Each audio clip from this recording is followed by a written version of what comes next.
por una nueva hora. Hasta el mediodía, los temas más relevantes son agenda en tiempo compartido. Seguí en NBR, la radio, FM 90.5, donde el mensaje se potencia. Bien, recibimos al doctor Salviolo, que en esta semana me ha guerreado mal, toda la semana. Ay, desde que fui al programa de la Nata arrancamos ahí y después seguimos con que Alberto sí, que Alberto no. Hola, querido Nolo, buenos días. Buen día, querido Alfredo y querido personal, compañeros de la radio, compañeros desde el punto de vista que comparten con vos esta tarea. Compañeros. Yo los felicité porque cumplieron 102 años, 102 años de aquella cosa de los locos de la azotea, Así ¿no? es. Telemaco Susini, Así es. que transmitieron la ópera Parsifal del Teatro Colón. Y yo quiero que mis primeras palabras sean de un saludo muy afectuoso a todos los colegas y las colegas abogados y abogadas de Navarro. Me cuesta decir abogades, porque hoy precisamente se instituyó hace mucho tiempo, el 29 de agosto, como el Día del Abogado, en homenaje a ese gran tucumano que fue Juan Bautista Alberdi. Así que les mando a todos mis colegas masculinos y femeninos, y si hay personas, abogados trans también, por supuesto, mi cálido saludo. Bueno, nosotros habíamos pensado ya en el aire saludarte, pero nos ganaste de mano, así que también todos nosotros que te tenemos en nuestra lista de abogados, la que somos publicamos, unos cuantos, ¿no? Sí, hay un montón. Así que queremos hacerte un feliz día. ¿Qué representa algo especial el Día del Abogado? ¿Individualmente o colectivamente como comunidad abogadil? No, para vos, en tu vida. Mucho, porque este es un año muy importante para mí, porque el 24 de octubre voy a cumplir 50 años que me recibí de abogado. Uh-huh. Y además porque, como lo decía un eslogan de hace unos años atrás del Colegio Público de Abogados de Capital Federal, sin abogados no hay justicia, y si no hay justicia no hay Estado de Derecho. Y además porque yo realmente elegí esta carrera muy influenciado por mi padre, que era escribano y había rendido algunas materias de abogacía, pero nunca las completó, así que fue escribano solamente. Porque antes era al revés, ahora para ser escribano debes ser abogado. Exactamente, antes era al revés. Existían 3 carreras en derecho que eran autónomas o independientes. Procuración, yo saqué mi título de procurador unos meses antes de mi título de abogado, escribanía y abogacía.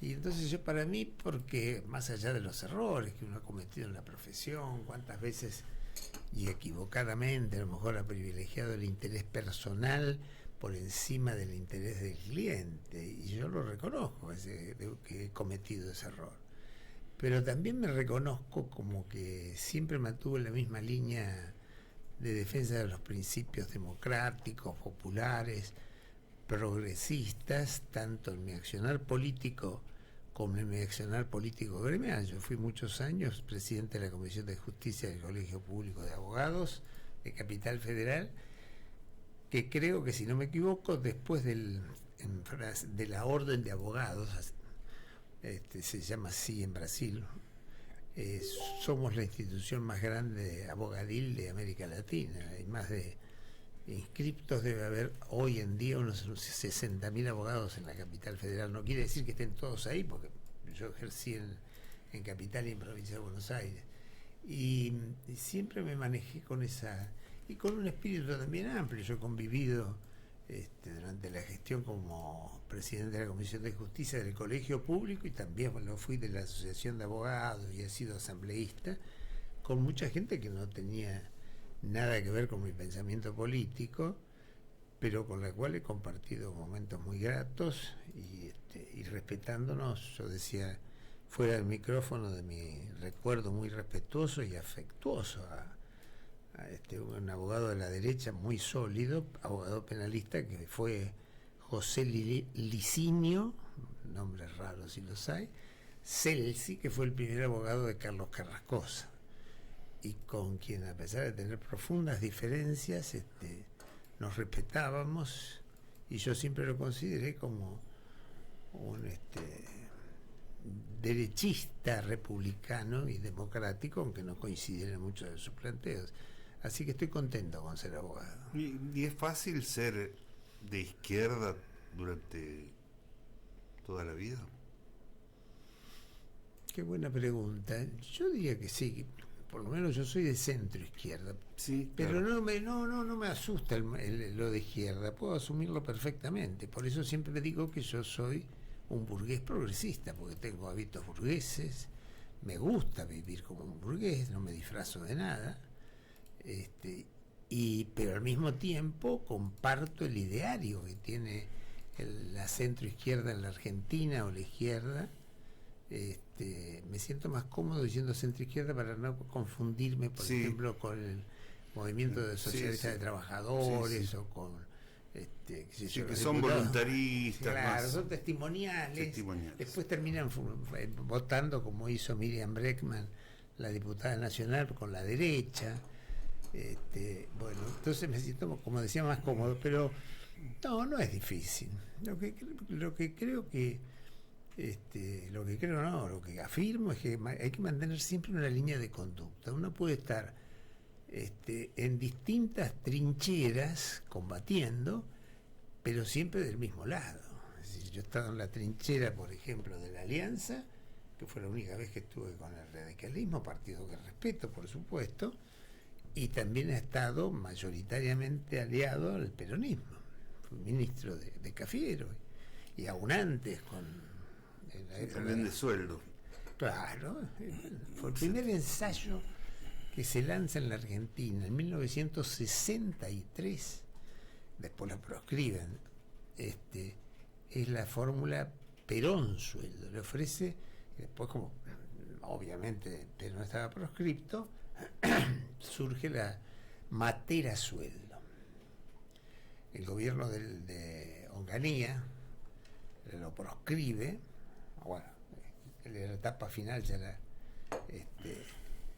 la anuncia y no, está bien, digo bien, era Onganía. Y sale entonces a último momento la fórmula, queda sin fórmula el peronismo. Nosotros le habíamos ofrecido la lista 5 de la democracia cristiana y entonces se tiene que bajar Matera y se lanza a último momento la fórmula Sueldo Cerro, que después fue senador nacional. Y desde ahí yo he transitado la trinchera propia, que fue la de la democracia cristiana. Luego terminó mi actividad en la democracia cristiana cuando se va Aullero del Partido Demócrata Cristiano, habiendo sido presidente. Yo me voy con él. Formamos el NEP, Nuevo Espacio Progresista, pero previo antes habíamos integrado el Frente Renovador con el Partido Renovador y con la Renovación Peronista que encabezaba Antonio Francisco Cafiero y por supuesto el Partido Demócrata Cristiano. Ahí logré ser ministro de Educación, como todo el mundo sabe, o por lo menos los navarrenses. Y luego, agotada esta experiencia con el Nuevo Espacio Progresista, y confluimos en el Frente Grande, también se integró, por supuesto, el NEP y la militancia que acompañaba a Carlos Aullero, y armamos lo que se llamó la Alianza de los Argentinos, que fue una experiencia muy frustrante porque, perdón, que voy a tomar un sorbo de Por café. favor. Muy bien tomando el café el doctor Salvio, no te exenfeliz. Frustrante porque subimos, el voto popular nos consagró por una propuesta muy interesante, que la contenía las cartas a los argentinos, donde estaba diseñado qué política económica, social, educativa, etcétera, se iba a seguir. Y lamentablemente esto no se hizo en el gobierno de la Rúa.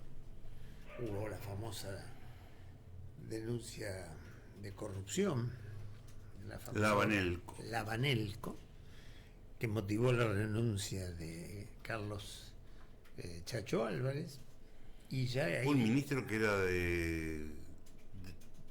no era del frente de ustedes.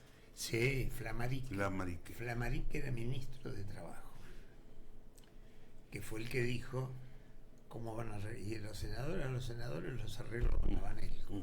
Bueno, que después se supo que fue así porque tuvo la famosa denuncia de Ponta Cuarto,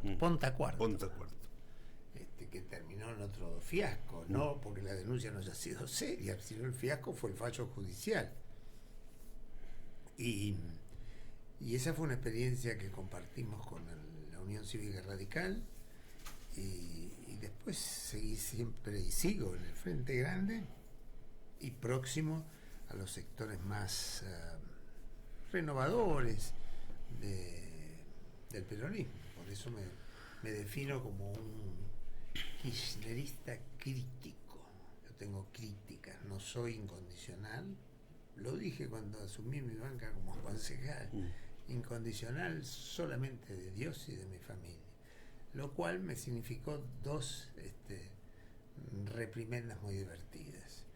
Una, unos compañeros del Frente Grande de La Plata que habían venido a mi jura, cuando yo dije todo eso, me llaman aparte ese día y me dicen, no lo ven, y que dice, acá dicen los muchachos peronistas que en la próxima lista que te la arme Dios entonces. Y mi mujer que me dijo, así que vos sos incondicional solamente de tus hijos, pero a mí no me nombraste. Lo cual tiene razón de ser, porque uno de los hijos es incondicional, del marido o de la esposa no es incondicional. Pero bueno, ese es mi paso, mi tránsito. Yo sigo transitando por la política. Ahora bien, me parece bárbaro, ese es el tránsito, pero no puede haber gente, y yo acá me siento un poco identificado, que a lo mejor iniciando en la juventud, ideológicamente, un espacio en el que vos estás ubicado, se empieza a entender que hay cuestiones que trae este tipo de concepción, que hoy se llama populista, y que va cada vez peor. Hace 40 años que estamos cada vez peor. Yo voy a discrepar democráticamente, por supuesto, con vos, Alfredo Edgardo, porque en los últimos 40 años, en realidad, a excepción hecha de los 12 años del gobierno de Kirchner y los casi 6 de Alfonsín, que terminó mal, pobre, y pobre por la Argentina, no lo digo solamente por Alfonsín. No, excepción hecha de eso, no hubo planes populistas. Lo que acá hubo son severos ajustes. Lo hizo la Alianza, apenas asumió de la Rúa.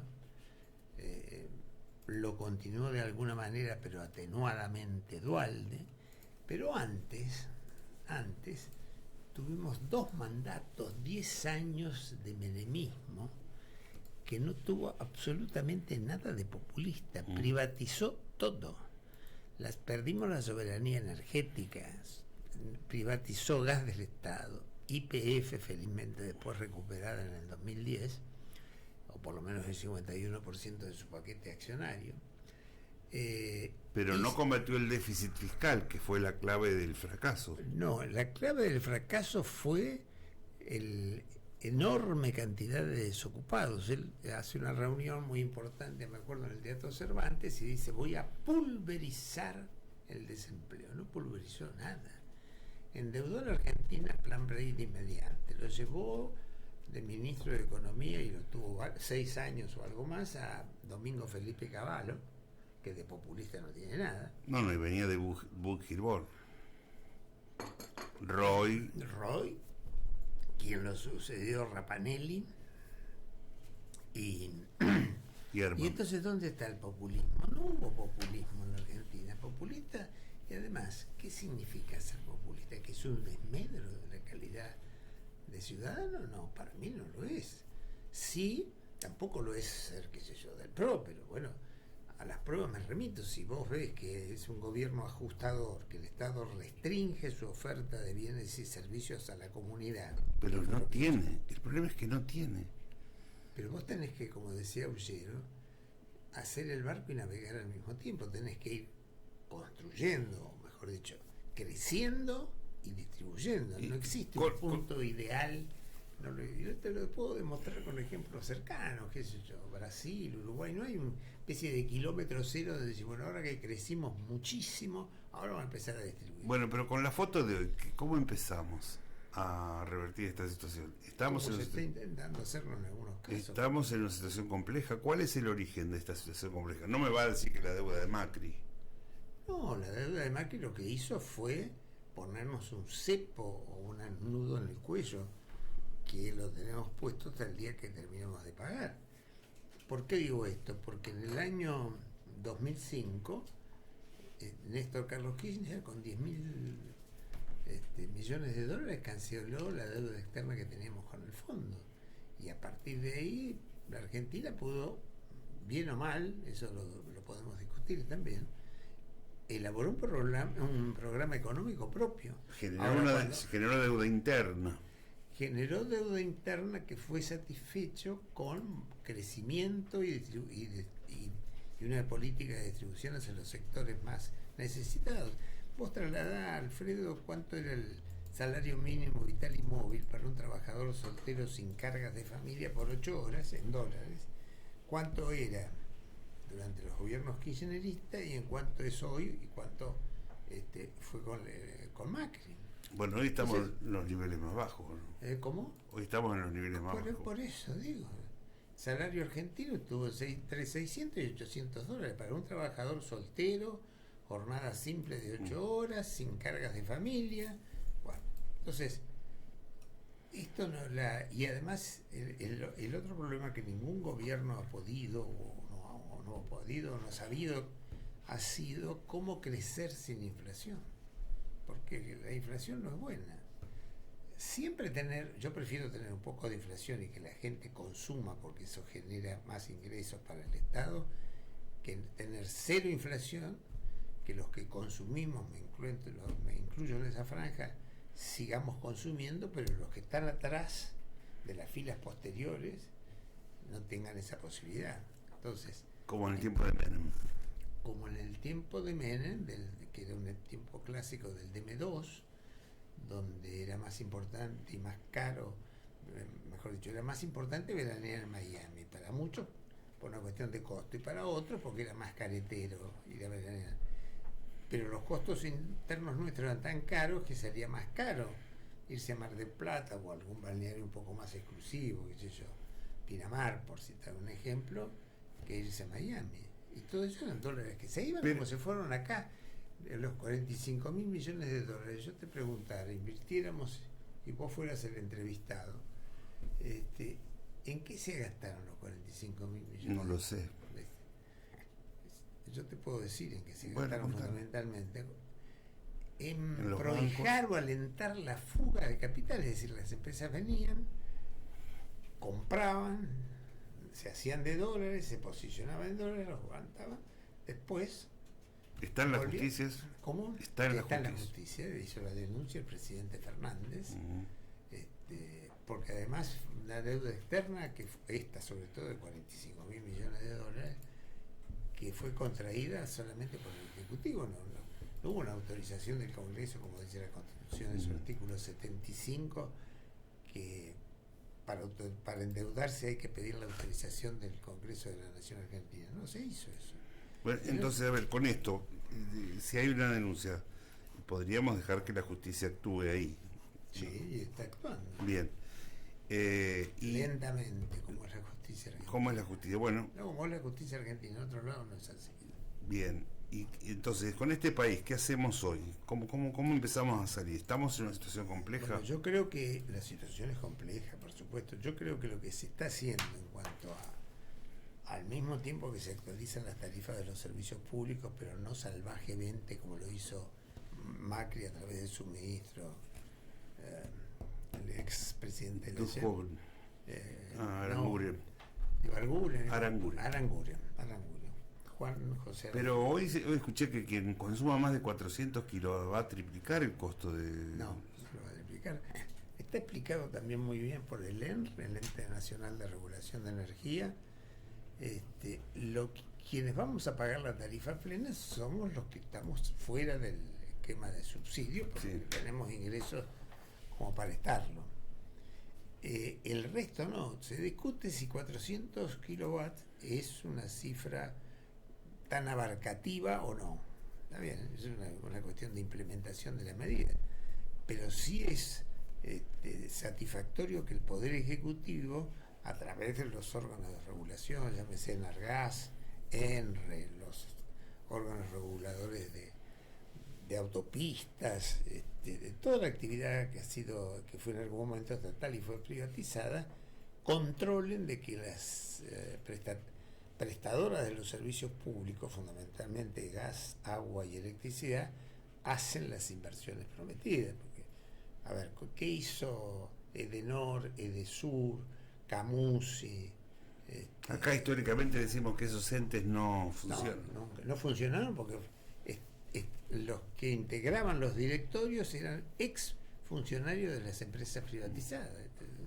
Entonces, yo dudo de la imparcialidad o de la independencia que puedan tener alguien que resulta que hasta hace 2 meses atrás fue gerente de Camusi Gas Pampeana, por poner un ejemplo, o Aguas Argentinas o lo que se fuera. Entonces, ¿cómo se sale? Se sale con esto, se sale convirtiendo planes sociales en posibilidades de trabajo, se sale cancelando parte importante de la deuda externa para tener posibilidades de seguir creciendo con algún financiamiento más barato que que tenemos, se sale con una justicia objetiva, imparcial, no neutral de las condiciones de la sociedad, porque no hay ninguna justicia neutral, pero sí se sale con un poder judicial mucho mejor que el que tenemos, sobre todo en la justicia federal y muy fundamentalmente en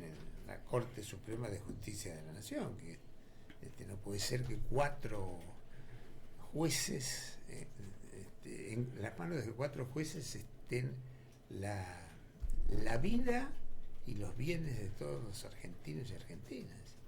Y además una corte que, sobre todo, diría con la incorporación de estos 2 sátrapas, Rosenkrantz y Rosati, dejó de ser esa corte tan equilibrada. ¿Por qué sátrapas?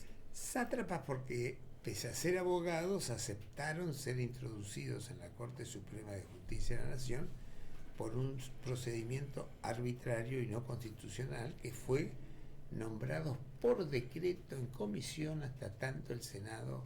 Pero eso después ocurrió. Después el Senado. Después les dieron, pero no se ingresa a la justicia. No, ya lo sé. Para ser ministro de la Corte vos Sí, ya lo sé. Bueno, entonces, si lo sabés... No, pero después fueron avalados. Pero, a ver, pero el hecho que después se haya querido purgar ese vicio de origen no significa que no tengan un origen espurio. El origen es espurio. Lo mismo cuando, a ver, ¿qué otro fallo celebérrimo, por no decir más que célebre?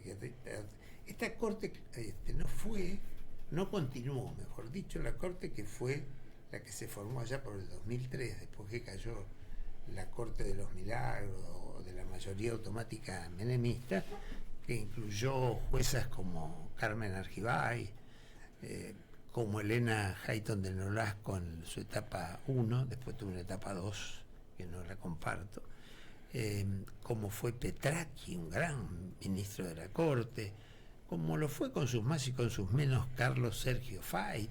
Esa era una corte de mucho prestigio, que dio fallos muy, muy memorables en cuanto, por ejemplo, a la defensa de los consumidores, el fallo Alavi, por citar un ejemplo que no voy a entrar en eso porque es una cosa muy técnica. ¿Maqueda? ¿Cómo? ¿Maqueda? Y Maqueda, que también acompañó en esa primera etapa y ahora después se convirtió a esta corte vergonzosa que tenemos realmente, porque que el que fue presidente de la Corte y actual vicepresidente diga que no es cierto que atrás de cada necesidad hay un derecho, es una definición muy jodida, muy anti reconocimiento de derechos. Es decir, que donde hay una frase famosa de Evita, ¿no?, que donde hay una necesidad no necesariamente, valga la redundancia, el juego de palabras, no hay un derecho. ¿Y donde hay una necesidad siempre hay un derecho? Yo diría que sí, en términos generales, sí, donde hay necesidades generalistas, es decir, una necesidad mía, no sé, cambiar el auto no puede ser, no tengo el derecho que yo tengo, no, pero tener una vivienda digna, un trabajo digno, servicios públicos dignos y que cumplan. El Estado ha hecho muy poco por eso. ¿Cómo? El Estado hace poco por eso. No, no te creas, hay 50.000 obras públicas de viviendas que se están construyendo, se entregaron un porcentaje muy alto de esas, se está volviendo a tener índices de ocupación laboral superiores a los que había en el 2019 antes de la pandemia, y en algunos casos se llega hasta el 2015. Es decir, el Estado hace lo que tiene que hacer, que es gestionar la cosa pública. Y volviendo al tema de la Corte es muy importante porque es la que va a regir, la justicia es la que va a regir nuestros destinos. Es decir, si no hay una Corte importante, que es el tribunal más alto que tiene el país, como si fuera el superior tribunal federal de Brasil, por ejemplo, y vos corres como ciudadano con la incertidumbre si te van a fallar conforme a derecho, y si van a fallar además de conforme a derecho, con objetividad, con imparcialidad, que es lo que se requiere de una Corte. No se requiere mucho, que sea rápida. Sabes que esta es una de las Cortes, no tengo una estadística confiable, pero debe ser una de las pocas Cortes en el mundo que no tiene plazo para expedirse, y además los ministros o los cortesanos que integran la Corte se precian de eso. Es decir, no es que lo vivan como una deshonra y decir tendríamos que hacer algo, no, está perfecto, y la Corte te hace lo que decía el fallecido Fay, cronoterapia. Entonces, en un expediente que es controvertido, medio jodido, que yo lo dejamos. Bueno, pasó con este juicio famoso de vialidad, que tuvo 3 años la Corte hasta que lo devolvió, y recién se pudo abrir la prueba. ¿Y Cristina es inocente? ¿Cómo? Cristina es inocente. Y yo no puedo decir si es, eso lo va a decir un fallo de la justicia, pero yo creo que sí. Yo creo que sí, pero que va a costarle mucho. Pero ¿y por qué si digamos, por qué si la justicia dice que es culpable, hay gente que sale y dice no, es inocente, va a la calle y lo va a... La justicia hasta ahora no ha dicho que es culpable en ninguna de las tantas causas que tuvo Cristina. Es más, en la mayoría de las causas que ya se han terminado. Pero el fiscal Pero el fiscal lo que hace es hagamos un poco de, no de técnica, pero el fiscal lo que hace es solicita una pena, nada más. Después el tribunal, en base a las pruebas acumuladas, dispondrá la medida que pueda dictar, que puede ser sobreseimiento, es decir, acá no hubo delito, o si lo hubo no lo cometió esta imputada, o por el contrario, es decir, sí, ha quedado acreditada la comisión de tales delitos. De manera tal que la gente se engancha mucho con esto estos dos coaches que ha tenido el proceso que es Mola y ¿cómo es que se llama el otro fiscal? Luciani. ¿Y por qué digo esto? Mira, yo voy a poner un ejemplo para que la gente nos entienda muy claramente. Cuando un abogado hace una demanda civil, comercial o laboral, pero después se aplica también al penal, el abogado tiene que tener en cuenta 3 grandes fases del proceso, que son los hechos, yo cuento cómo sucedieron los hechos, la prueba, yo tengo que demostrar que esos hechos que yo dije en la primera parte de mi demanda son ciertos y que la justicia y el derecho me dan la razón porque tengo estos medios de prueba. Hechos, prueba y derecho. Y después tengo que expresarle al juez, que es el receptor de mi demanda o de mi respuesta a la demanda, cuál es el derecho que yo creo que es aplicable a los hechos de acuerdo a la prueba que he rendido. ¿Se entiende esto? Sí. Bueno, muy bien. Acá viene distorsionado el juicio por lo siguiente. Primero, los hechos han sido forzados a ser introducidos en la causa, porque no nos olvidemos que este tema de realidad ya había sido resuelto con el sobreseimiento de, no me acuerdo si, no, Lijo no, Casanelo o, ¿cómo se llama el juez de primera instancia federal propuesto para ser fiscal general de la Nación o procurador general, es decir, otro juez federal, bueno, pero Casanelo seguro. Lo que pasa es que cuando se decretó el sobreseimiento de Cristina, Claudio Bonadío tomó las causas OTESUR y otras más, de ahí extrajo elementos para formalizar una nueva causa, porque si no le hubieran dicho no, pero si ya se pronunció. Entonces él, con la disculpa de la existencia de una nueva causa, inició la causa que hoy se llama vialidad. De manera tal que ya arranca mal, porque esto no es que fue una causa que se inició como otra, que yo, TESUR, la administración.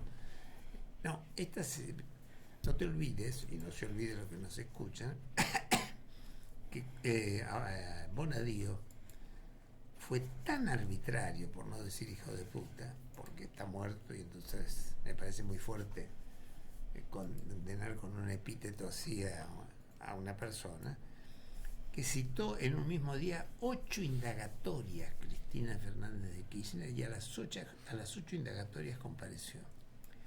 Este personaje siniestro, Claudio Bonadío, inventa esta causa, la causa sigue, cuando se ha reunido toda la prueba, que la prueba era eminentemente favorable a Cristina, porque auditaron 51 obras en Santa Cruz. Cristina propuso su defensor que auditaron solo una. Pero todas las demás que auditaron, todas revelaron que los precios eran lo que correspondía a la zona, que no se pagaron sobreprecios, que el reperfilamiento de la obra se debió en muchos casos, bueno, yo he sido abogado de alguna empresa, a lo que se llaman los gastos improductivos, que no es lo mismo que la actualización del valor. El gasto improductivo es cuando yo tengo que iniciar la pavimentación de esta calle 30 y resulta que la Municipalidad de Navarro no me libera o la traza, porque tiene acá instalados en el medio de la calle un kiosco de la Secretaría de Salud, y entonces yo tengo eso se llaman gastos improductivos. Mientras que la actualización por devalorización monetaria es cuando yo te presupuesto una obra en 200 pesos, vos no definís el resultado de la licitación, y cuando lo definís me decís, bueno, hágalo por 200 pesos. Yo le digo, no, yo no lo puedo hacer por 200 pesos, ya pasaron 8 meses, ahora esta obra cuesta 300. Bueno, nada de eso, es decir, ninguna contravención a estas cosas que yo estoy diciendo se pudo demostrar. Pero además los dos fiscales se equivocan y mucho, o saben que están equivocados y lo hacen igual, porque utilizan para encapsular, o sea, encuadrar la conducta de Cristina Elizabeth Fernández de Kirchner, una figura que está prevista, no me acuerdo si es en el 210 o 213 del Código Penal argentino, que es la asociación ilícita. Pero la asociación ilícita, lo ha dicho el mismo Pichetto, como le gusta decir, es muy difícil de probar, porque el tipo penal se llama la figura penal. Por ejemplo, el hurto es el que se apropiare en forma ilegítima de un bien o de una cosa total o parcialmente ajena a quien, a mí. Bueno, eso es el hurto. Eso es un tipo penal. El tipo penal de la asociación ilícita requiere la voluntad de constituirse como sociedad dedicada a delinquir. Y entonces vos tenés que demostrar que Cristina Fernández fue la jefa de una organización compuesta por sus ministros, pero también deberías extender la responsabilidad penal a ambas cámaras del Congreso Nacional, porque son las que votaron el presupuesto con el cual se pagaron esas obras.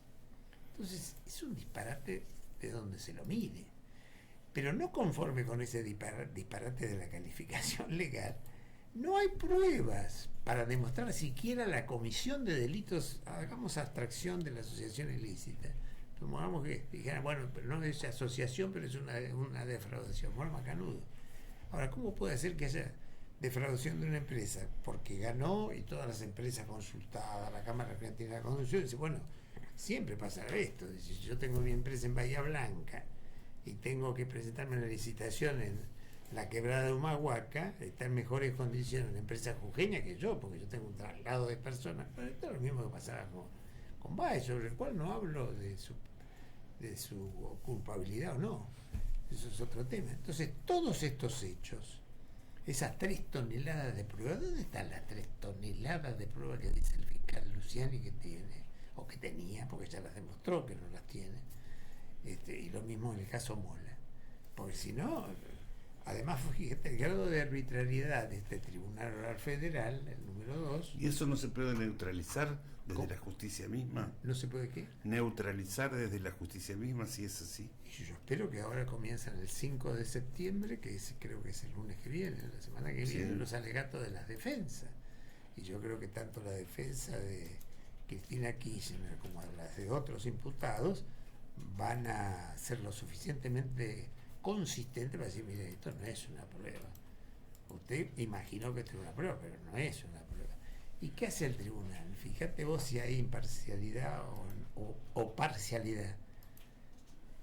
Cristina, como cualquier procesado, tiene, además lo dice el código, no es que lo diga Cristina o sus abogados, de pedir ampliar su indagatoria en cualquier momento del proceso. Que no hay que confundir con las últimas palabras que tiene derecho a pronunciar el procesado antes de que se dicte la sentencia. Ella pidió eso. ¿Qué hizo el tribunal? Se lo prohibió. Le dijo, no, usted no puede ampliar su declaración indagatoria. Violando flagrantemente un principio constitucional del artículo 18 que hace a la derecha, no solamente al derecho de defensa, sino al debido proceso. Entonces, este es un juicio que está amañado, con el cual se quiere demostrar a través de frases rimbombantes y teatrales como las que pronunciaba Luciani, diciendo el expediente no habla, grita, el expediente grita de los actos de corrupción que hay acá. No hay nada, porque además, salvo un perito solo, ingeniero, que se demostró que hizo su pericia en base a informes elaborados por la Cámara Argentina de la Construcción, que no tuvo nada que ver en contra ni a favor de Cristina, pero que no lo hizo él propiamente, y que además, cuando fue designado perito y después, cuando continuó con su tarea, se cansó de escribir Twitter en contra de Cristina con frases agraviantes, es el único que sostiene que esas obras no debieron pagarse lo que se pagó. Medio raro, porque todos los demás peritos oficiales, no peritos de parte, porque perito de parte me decimos, perito de parte, lo citaron. No. Los peritos oficiales dijeron, mire, acá no hay. Los informes de vialidad dijeron, no, mire, se pagó lo que se tenía que pagar, Baez tenía las máquinas allá, hizo las obras. Ahora, después si Baez fue corrupto o no corrupto, la famosa imagen de la Rosadita que contando los billetes, los hijos de Baez, eso es otro tema. Y no tiene nada que ver, Cristina. Yo creo que no. Tiene una relación de años con Baez, pero eso no me... Si mañana vos te llevaran preso por una defraudación de cualquier tipo cometida y dijera, bueno, pero es amigo de Nolo, y Nolo, si es amigo algo sabría, bueno, vamos a llevarlo a Nolo también adentro, porque como estuvo en la radio, le hicieron un reportaje, va a llegar que no sabía Pero nada. ella ¿no? era la jefa. ¿Pero la jefa de qué? De un movimiento político, pero no de una asociación ilícita. Porque el tipo penal requiere que vos seas como jefe, por eso agrava la pena al que es jefe, al que es un simple integrante. El 213, si mal no recuerdo, dice que el jefe de la organización ilícita, cualquiera sea su pena, no puede tener una pena mínima inferior a 5 años para evitar la excarcelación, mientras que el otro tipo, el que ingresa como un simple colaborador, digamos así, tiene una pena que puede ser de 3 a 8, 10 años. Por eso eligieron, y además porque fueron 12 años los que ejerció el poder el kirchnerismo, por eso pidió el fiscal Luciani 12 años, porque le encapsula o pretende encapsular en el último tipo penal, el que castiga severamente al jefe o al organizador. Aún en el caso que no es que repito bien, porque después no digan, Salvió lo dijo. No. Salvió lo que dice es lo siguiente, que aún demostrándose, no sé a través de qué medio, que ella no podía ser ajena y que consecuentemente yo puedo tener la presunción, como dice el derecho, seria, precisa y concordante, se requiere, de que ella era la jefa. Aún en ese hipotético caso tenés que demostrarlo, es decir, bueno, nada de eso se ha demostrado, ni hay conclusiones o presunciones, perdón, que me lleven a esa convicción. Entonces, este juicio hace mal, porque se hace mal el juicio en sí.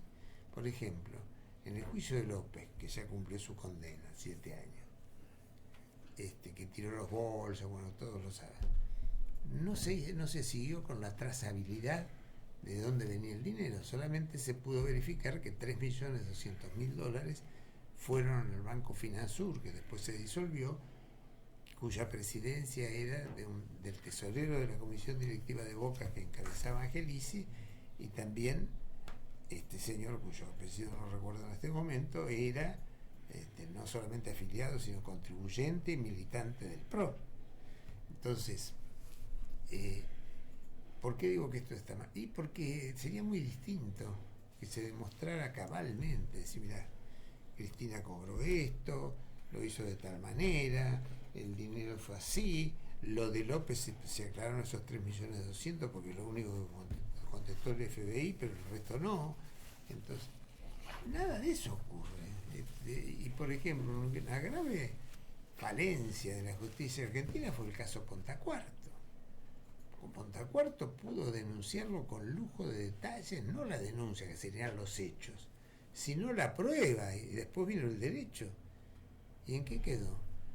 Primera instancia en la absolución, entre gallos y medianoche, de la Rúa, Lombardi, de todos los que aparecían vinculados por la propia denuncia de Pontacuarto, que no era un empleado, era un militante y afiliado de la Unión Cívica Radical. Y la Cámara, que en un fallo Sarasa, que no era otra cosa, confirmó.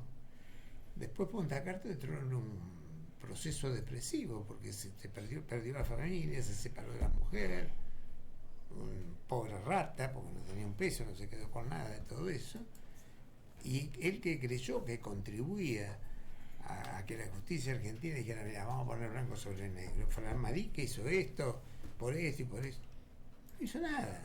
Entonces, y eso sucedió en un gobierno que integramos nosotros, que fue el gobierno de la Rúa, de la Alianza, que fue un caso escandaloso, porque ahí sí que había elementos, y declararon hasta el senador santiagueño que había tenido un rol preponderante. Pontacuarto dio, pero con lujo de detalles, se pudo verificar cuál era la plata. Bueno, con López no se siguió diciéndole a López, bueno, pero nosotros, porque a ver, a nadie se le escapa, empezando por los que nos están escuchando, que esos $9 millones que tiró por los bolsos López, que era secretario de Estado de Obras Públicas, es tan corrupto el condenado López como quien le pagó. Ese es el llamado cohecho o coima pasiva. La activa es el que la recibe, pero pasiva es el que la pone. ¿Será Calcaterra? ¿Será Nicky, hermano de la vida y del alma de Macri? No lo sé. Yo sería muy temerario decir eso. Yo no tengo y esos mensajes que comprometen tanto. Y eso, sí, pero son mensajes muy comprometedores. Si yo estoy negociando la construcción de determinadas obras como las que negociaba Nicky Caputo, otro Gutiérrez, con el secretario de Estado de la Nación de Obras Públicas, que tiene un rol más que importante, no es un simple jefe de departamento, con esa familiaridad de trato, con eso, haceme la gauchada, vos sabés que me están debiendo desde hace tiempo tales y tales cosas, ¿por qué no me das una mano? Bueno, me parece que esto debe ser investigado, porque no solamente del lado de López, del lado que había obtenido las licitaciones a su favor, que gozaba, parecería a tenor de los intercambios telefónicos, de una amplia amistad y conocimiento que como mínimo hubiera significado que el Tribunal Oral, investigara, decía, vamos a investigar esto, porque Acá parece un hecho nuevo que es grave, que nosotros no sabíamos que existía este trato. Además, un tribunal, ya la gente está cansada de escucharlo esto, que el presidente del tribunal tan pronto hace la denuncia a Cristina, parece tomando mate con la insignia del club de fútbol donde él participaba con el fiscal Luciani y otros funcionarios más que después tenían que intervenir en la causa. Eso es una cosa...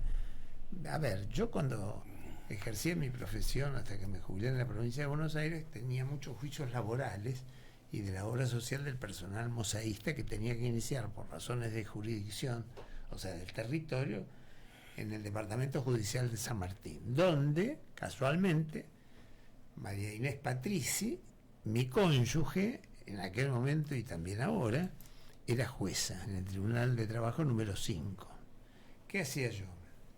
Muy concretamente, iniciaba el juicio y en un otro cídigo que se ponía a final de decirse la justicia, pedía que recusaba expresamente al Tribunal de Trabajo número 5 porque estaba integrado por mi cónyuge. O sea, sorteen todos menos el 5 porque en el 5 yo no puedo litigar. ¿Qué hacían los jueces? Obviamente que la recusación prosperaba porque además los jueces se hubieran excusado, no me cabe ninguna duda. Mi mujer, pero no solamente se excusaba ella, o se debía excusar, también los otros dos. ¿Por qué? Y porque si es el marido de una jueza del tribunal que tiene que determinar si tal empresario mosaísta debía o no plata de la obra social a la obra social, no hay imparcialidad, pues, es el esposo el que está litigando. Bueno, esto es lo mismo. ¿Vos no te parece que se deberían haber excusado? Decir, no, mira, yo no puedo jugar porque soy amigo. A ver, trasladémonos a Navarro, la jueza de paz letrada, en los pueblos conoce a todo el mundo, no se puede excusar porque no habría juzgado de paz letrado en la provincia de Buenos Aires, porque todo, ya va a comprar el pan, lo habla con el panadero, bueno. Pero hay ciertos límites que María Inés Llano respeta. Es decir, María Inés Llano, me consta, porque la conozco, no se declararía competente nunca si le entra una demanda de su ex cuñada, porque pierde la imparcialidad, y eso que es en un pueblo donde todos nos conocemos, Macanudo. El hecho de que María Inés vaya a comprar pan a la panadería, no le quiero hacer propaganda a ningún panadero de Navarro, pero cualquier panadería de Navarro no la inhibe, no la obligue a excusarse. Ahora, si vos me decís que juega al tenis con el panadero, que hacen asado juntos, que viajan de vacaciones las dos familias, y después cuando viene un juicio contra ese panadero, ella se declara plenamente con competencia plena y no se excusa de decir, esto no, y bueno. ¿Tenés mensajes, Celso? Tengo mensajes para el invitado. El primero dice: buenos días a todos. Quiero saludar a Nolo por el Día del Abogado. Realmente lo admiro por su capacidad y profesionalidad y su coherencia también. Y además por sus ganas de seguir participando en la política. Feliz día, amigo hermano, dice Celia Quattrini. Y otro mensajito que ha llegado dice: feliz Día del Abogado para el doctor Saviolo, de Ricardo y Elsa Falabella. Carlos Ayala dice: doctor Saviolo, muy buenos días, feliz Día del Abogado. Como hombre de la justicia, usted debiera esperar los tiempos de esta. ¿Sabe usted que recién tuvo una acusación y que faltan un montón de pasos y después una serie de instancias hasta que la Corte, por lo tanto, como hombre del derecho, debemos dejar que actúe la justicia? No he dicho otra cosa. Se trata simplemente, ni siquiera hay condena todavía, no hay una sentencia ni siquiera de primera instancia. En las causas de Cristina, que Cristina fue exonerada, actuó bien y ahora actúa mal. Es la misma justicia. Seguimos con la dinámica de echarle la culpa al otro. Si el otro hizo tal cosa que yo hice, la que yo hice está bien, y todos deben ser juzgados y condenados dentro de la ley. Todo fuera de la ley, nada. Sí, es lo que yo pretendo. No anticipo no hago una condena mediática a través de NBR Navarro. Digo lo que está mal hecho del juicio, pero después vendrá la condena en primera instancia, la Cámara Federal de Apelaciones, la Cámara de Casación. Llegar a ese punto, porque lo que se ve de afuera es como todo que se embarra la cancha todo el Pero tiempo. no, ¿sabes por qué, Alfredo? Yo que tengo una ex jueza con la cual me acuesto todos los días en el mejor sentido de la palabra. Bueno, que quede librada la interpretación de cada uno. Ella está muy enojada y muy dolida porque ella fue 22 años jueza de primera instancia, bueno, en la instancia única del Tribunal Laboral, y se jubiló con 43 o 45 años nunca ejerció la profesión de actividad, siempre en la justicia, como secretaria, después jueza, bueno. Y nunca vio lo que está pasando con la justicia de hoy, los casos que se inventan, el famoso lawfare.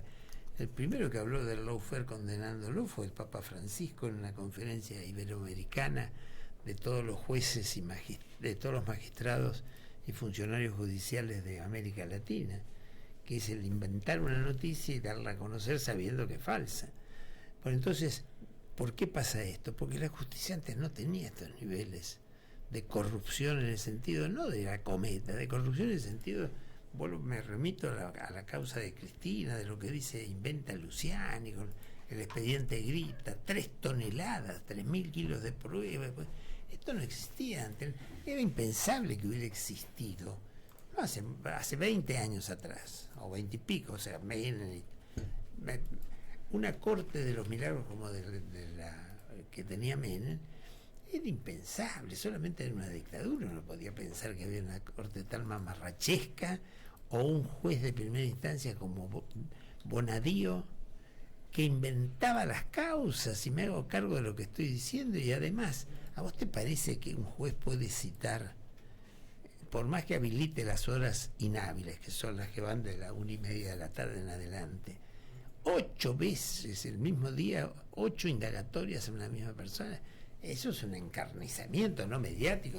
Bueno, eso antes no existía. Que la justicia fue lenta en la Argentina, sí, pero estos niveles de descaro y de lawfare no había. ¿Será función de la justicia, de la clase política, corregir esto? Por supuesto, y lo primero que hay que corregir, insisto, con la Corte. ¿Cómo puede ser una Corte de 4 personas? Es una Corte más amplia, dividida en salas en lo civil, salas en lo comercial, en lo penal, pero bueno, ahí el Congreso tiene varios proyectos. Hay uno que... ¿Una Corte de cuántos integrantes? Yo propondría una Corte de 12 integrantes como mínimo, podría ser más, dividido en 4 salas de 3 miembros. Va a ser una sala penal, una sala laboral y previsional, una sala civil y una sala comercial. Bueno, muy interesante, muchas gracias. No, gracias a vos. ¿Y cómo es esto de que Fernández dijo que nadie cree en la Argentina que Nisman fue asesinado, pero ahora dice, lo único que se ha demostrado hasta ahora es que se suicidó? Y es lo único que ha quedado demostrado, porque la justicia no llega a la conclusión de ningún homicidio. ¿Y cómo se puede...? El único que está procesado y en libertad, porque todavía no se terminó el juicio, es Lago Marcina. Y si Fernández lo dijo en algún momento, que lo debe haber dicho, lo dijo, sí, que podía ser no un suicidio sino un homicidio, yo creo que se equivocó. Hay que tragarse, porque hay que leerlo y marcarlo con un marcador, el libro de Pablo Dugan,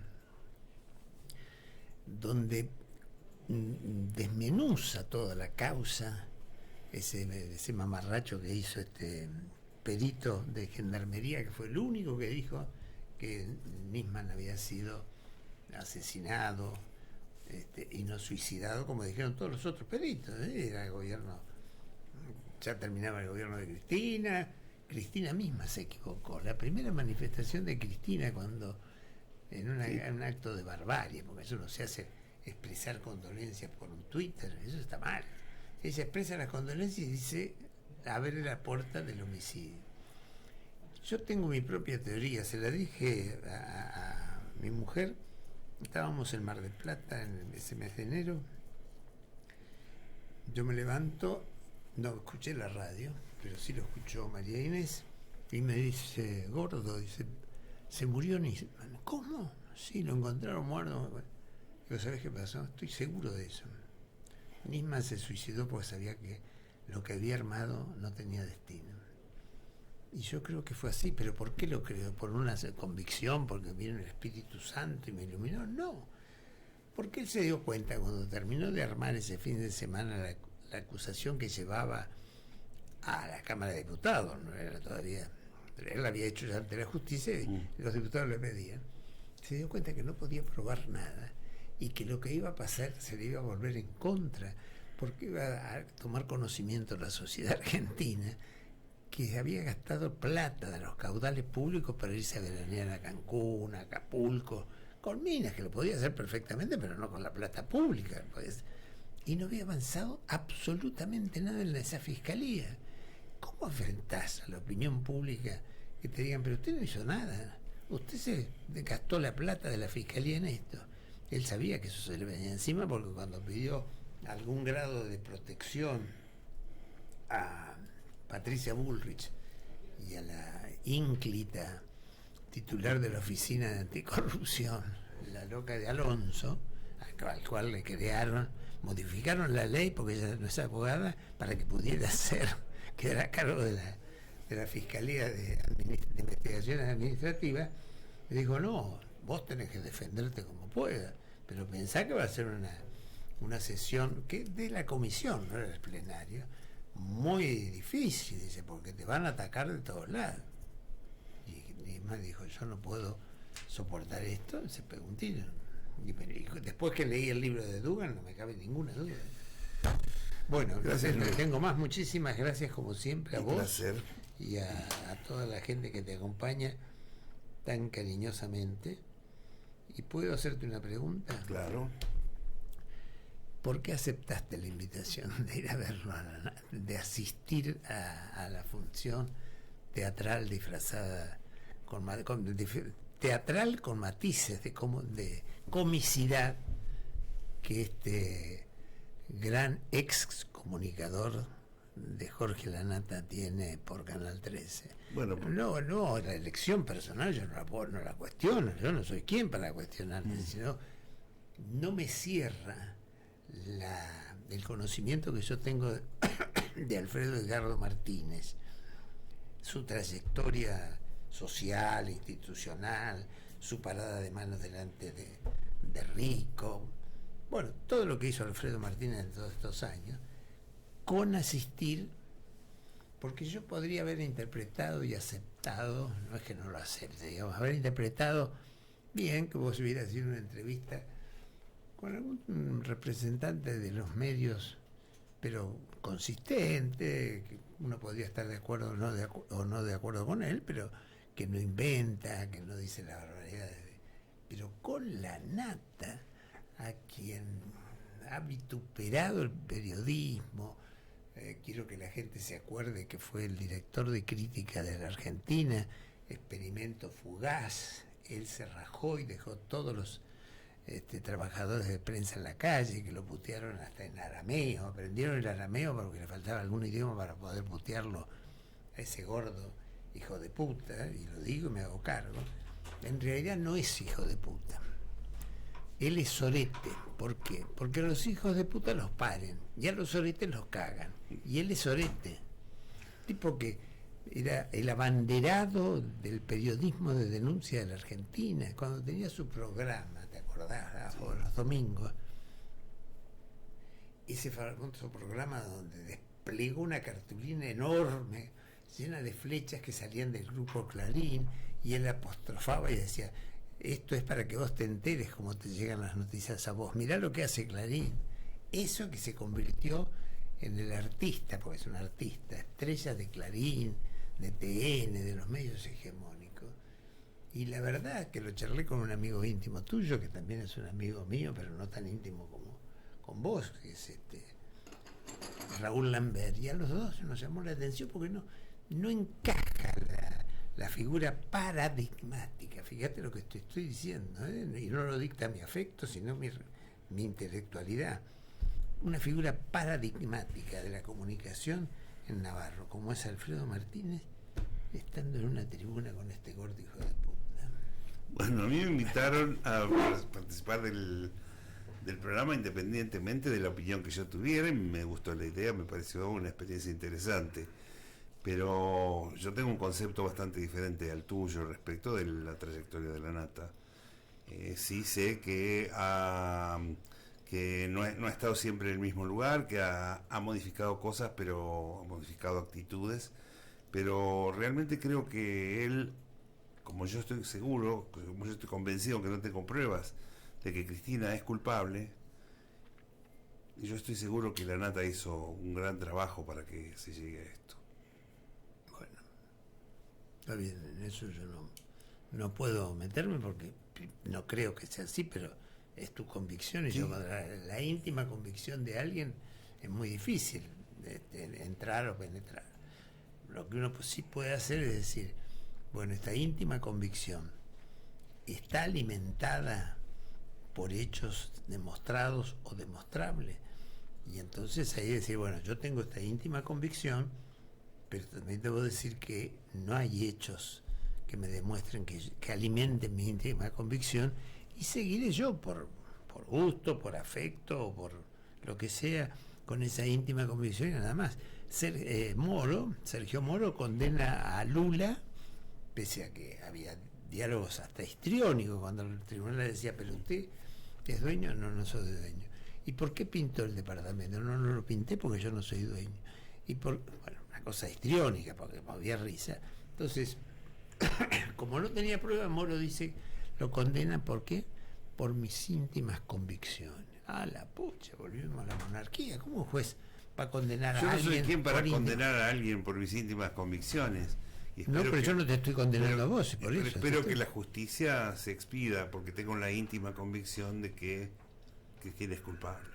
Bueno, cuando la justicia se expida, Me voy a rectificar. y demuestre lo contrario, Me voy a rectificar. cuando quede ratificado su estado de inocencia, que será de aquí varios años, porque todavía le queda hasta la Corte de la Nación, Sí. espero estar acá, no solamente acá, sino acá en el mundo de los vivos, y poder decirte, viste, Alfredo, que se terminaron todas Ojalá. las instancias y Cristina no es culpable. Bueno, eso espero Ojalá que así que sea. la vida nos dé esa oportunidad. Nos la va a dar. Gracias, Nolo. No, vos. Un gran afecto, como siempre. El doctor Antonio Pascual Francisco Salviolo, Ja, ja, está lindo esto. Estamos en Instagram, Facebook y Twitter. Búscanos como NBR La Radio. Cuando quieras, date el gusto. Cuando quieras,